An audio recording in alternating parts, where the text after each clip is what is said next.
করা হয় এবং তারপর আপনারা জানতে পারবেন যে সেই সবুজ চুড়িগুলো আপনারা কি করবেন।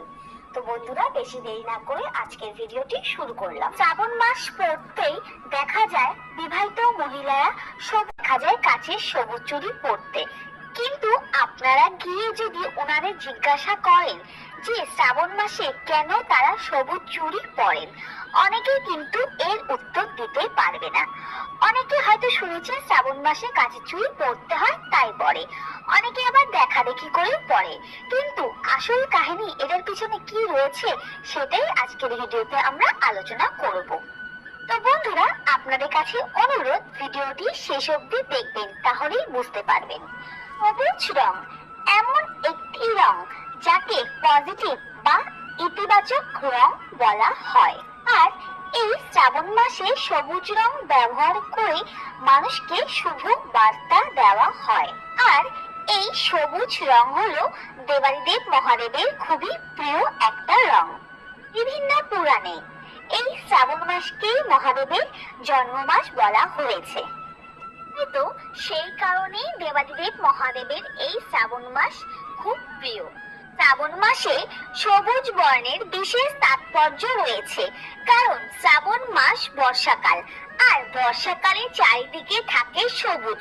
সবুজকে সুখ ও সমৃদ্ধির প্রতীক বলা হয়, কারণ সবুজ ছাড়া অনেক শুভ কাজ অনেক ধর্মীয় রীতিতে অসম্পূর্ণ হিসেবে বিবেচিত হয়।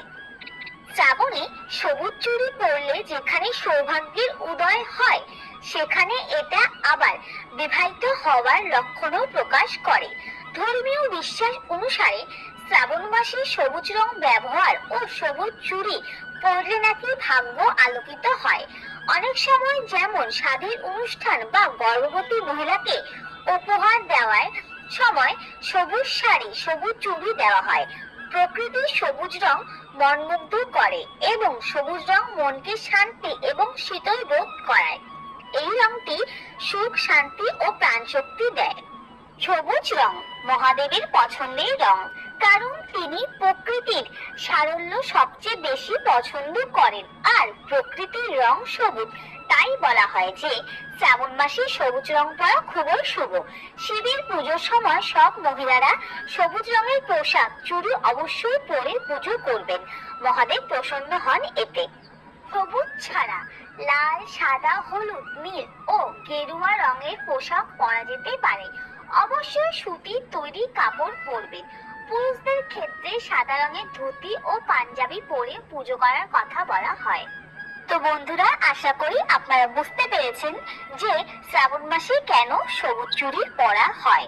মূলত দেবাদিদেব মহাদেবকে প্রসন্ন করতেই মহিলাদের পাশাপাশি কুমারী মেয়ে এবং ছোট ছোট বাচ্চাদেরও আজকাল কিন্তু সবুজ চুড়ি পরতে দেখা যায়। তো সকলের কিন্তু একটাই উদ্দেশ্য, দেবাদিদেব মহাদেবকে প্রসন্ন করা এবং নিজের মনের সকল ইচ্ছে পূর্ণ করা। তো বন্ধুরা, আপনারা জানতেই পারলেন যে শ্রাবণ মাসে কেন সবুজ চুড়ি পরা হয়। তো এখন জানবো যে শ্রাবণ মাস শেষ হয়ে গেলে সেই সবুজ চুড়ি আমরা কি করব।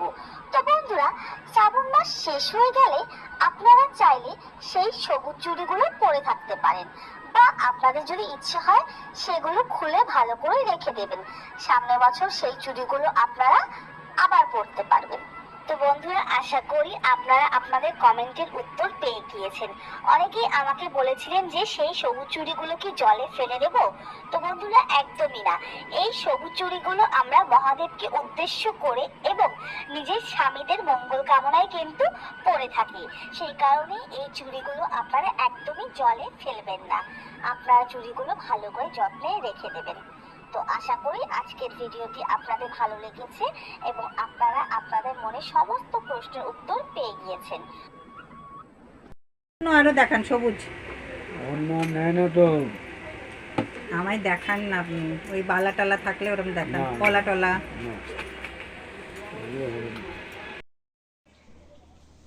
সত্যি বলতে কি আমিও জানতাম না, দেখা দেখিতেই পড়েছি।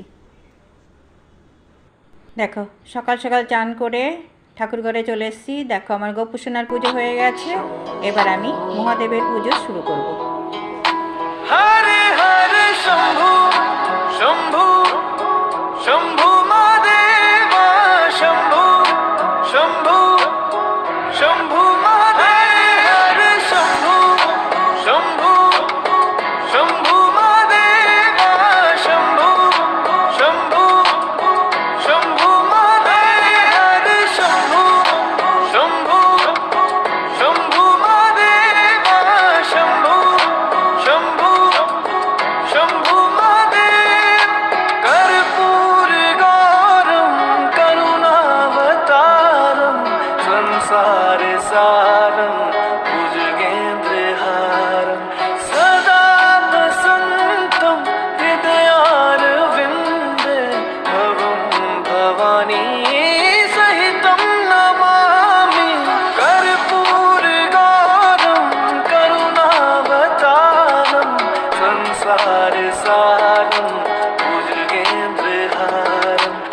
ওম নমঃ শিবায়, ওম নমঃ শিবায়, ওম নমঃ শিবায়।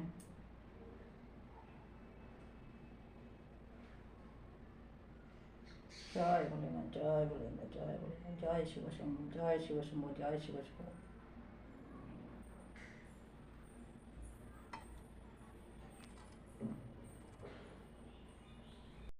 আজ শ্রাবণ মাসের সেকেন্ড সোমবার, আর এই দিন আমি ঘরে উপোস করে পুজো দিলাম। দেখো আমার পুজো সব সমাপ্তি হলো এখনই। যতটুকু যেরকম পেরেছি আয়োজন করে ছোট্ট করে ঘরেও পুজো করলাম, কারণ শরীরটা খুব খারাপ, তার জন্যে খুব অসুবিধা সব কিছুতে। একটু কোনো গান টান আপলোড করে শম্ভু শম্ভু